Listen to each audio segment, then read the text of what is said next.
PMARC എന്ന ഏജൻസിയാണ് ഇത്തവണ മാതൃഭൂമി ന്യൂസിന് വേണ്ടി ഈ അഭിപ്രായ സർവേ നടത്തിയിരിക്കുന്നത്. കേരളത്തിലെ 20 ലോക്സഭാ മണ്ഡലങ്ങളിൽ നിന്ന് 25,821 സാമ്പിളുകളാണ് ഇതിനുവേണ്ടി കളക്ട് ചെയ്തിരിക്കുന്നത്. മാർച്ച് 3 മുതൽ മാർച്ച് 17 വരെ, അതായത് ഏറ്റവും റീസെന്റ് ആയിട്ടുള്ള ഡേറ്റയാണ് നമ്മൾ അവലോകനം ചെയ്ത് പ്രേക്ഷകരുടെ മുൻപിലേക്ക് വയ്ക്കുന്നത്. അഭിലാഷ്, ഇതിനകത്ത് എറർ ഓഫ് മാർജിനോ?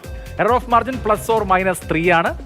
അത് ഏത് സർവേയിലും എല്ലാ പോൾസ്റ്റേഴ്സും ആ എറർ മാർജിൻ കൂടി പറയാറുണ്ട്. എന്നാലും നമ്മൾ PMARCന്റെ ഒരു ഹിസ്റ്ററി എടുത്താൽ ഏറെക്കുറെ ശരിയാവുന്ന അനുമാനമായിരിക്കും ഇതെന്ന് എനിക്ക് തോന്നുന്നു. അപ്പോൾ നമുക്ക് ബാക്കിയുള്ള കാര്യങ്ങളിലേക്ക് പോകാം. തീർച്ചയായും അതിനു മുമ്പ് എങ്ങനെ ഈ സർവേ നടത്തി എന്നുള്ള കാര്യം PMARCന് വേണ്ടി അബിൻ തീപുര നമ്മളോട് വിശദീകരിക്കും. പ്രേക്ഷകർക്കും അത് ആവശ്യമാണ്. കാരണം സെഫോളജിസ്റ്റുകൾ തന്നെയാണ് എന്താണ് ഇവർ സ്വീകരിച്ചിട്ടുള്ള മാർഗം എന്ന് വിശദീകരിക്കേണ്ടത്. അബിൻ, ഈ സർവേ എങ്ങനെ നടത്തി, എന്തൊക്കെ മാർഗങ്ങളാണ് നിങ്ങൾ ഈ സർവേക്ക് വേണ്ടി സ്വീകരിച്ചത്, ഇതിന്റെ സാമ്പിളിന്റെ പ്രത്യേകത, ഇതൊക്കെ വിശദീകരിക്കേണ്ടത് സർവേ ഏജൻസി ആയിട്ടുള്ള PMARC ആണ്.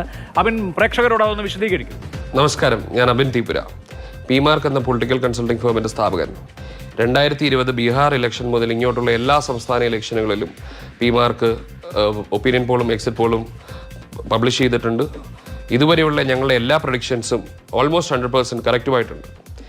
ഇന്ന് മാതൃഭൂമിയുമായി അസോസിയേറ്റ് ചെയ്ത് ഞങ്ങൾ കേരളത്തിൻ്റെ ഒപ്പീനിയൻ അഭിപ്രായ സർവേയാണ് പുറത്തുകൊണ്ടുവരുന്നത്. മാർച്ച് 3 മുതൽ 17 വരെയാണ് ഞങ്ങൾ ഈ ഒരു സാമ്പിൾ കളക്ഷൻ നടത്തിയിരിക്കുന്നത്. ഓൺ ഗ്രൗണ്ട് ആയിട്ടും ടെലിഫോണിക്കായിട്ടുമാണ് സർവേ നടത്തിയിരിക്കുന്നത്. 25,000-ലധികം സാമ്പിളുകൾ എടുത്തിട്ടുണ്ട്. ഇതൊരു phase 1 എന്ന നിലയിൽ കണ്ടാൽ മതി. കാരണം ഈ സർവേ തുടങ്ങിയിടം തൊട്ട് പലയിടത്തും സ്ഥാനാർത്ഥികൾ അനൗൺസ് ആയിട്ട് ഉണ്ടായിട്ടുള്ളൂ. ഇനിയും പല മണ്ഡലങ്ങളിലും ഇഞ്ചോടുള്ളൊരു പോരാട്ടം നമ്മൾ കാണുന്നുണ്ട് ഗ്രൗണ്ടിൽ.